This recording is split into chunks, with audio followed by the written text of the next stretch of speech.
Nowadays, many people save pictures online, have email accounts, and use online access to bank accounts. They might even have online accounts at places like Amazon or eBay.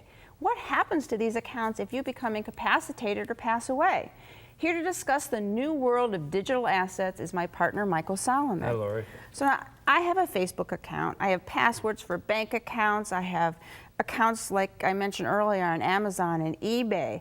I've even got my photos that upload to the cloud after I take pictures on my phone. So if I die, what happens to all those accounts? Well, unfortunately, the law is still decades behind on all of this. Ohio, like most states, have no laws dealing with how you pass along your digital assets.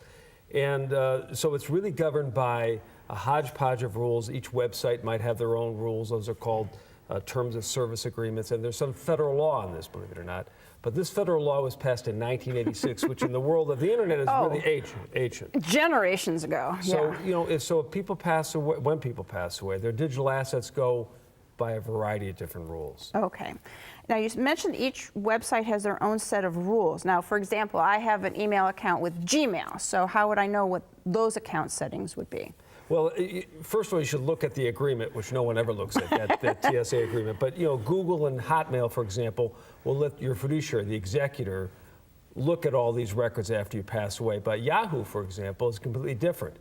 They won't do anything unless you have a court order. There was a case a number of years ago when a soldier died in Iraq, and Yahoo wouldn't let their family look at any of his photos or any of the stuff he had on his Yahoo account until they had a court order.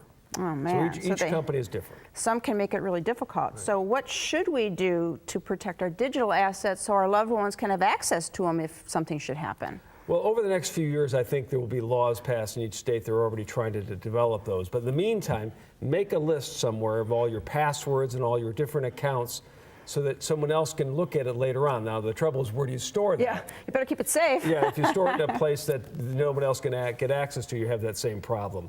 The other thing is, consider changing your estate planning documents to specifically bequeath your assets, your digital assets, to whoever it is you want it to go to. And think about changing the power of attorney. We talked about that a few weeks ago. Power of attorney to address allowing someone to look at your digital assets and to go online for you if you're incapacitated. So you should do all of that. Good tips. Your digital assets like emails, photos stored online, and bank account assets are important. Make sure you plan for these assets just like you plan for your other money and property. If you have any other questions, give Mike a call. His number's next. Call Solomon, Steiner, and Peck at 1-888-236-5173 for more information or to schedule a speaker for your organization. Or log on to www.ssnplaw.com.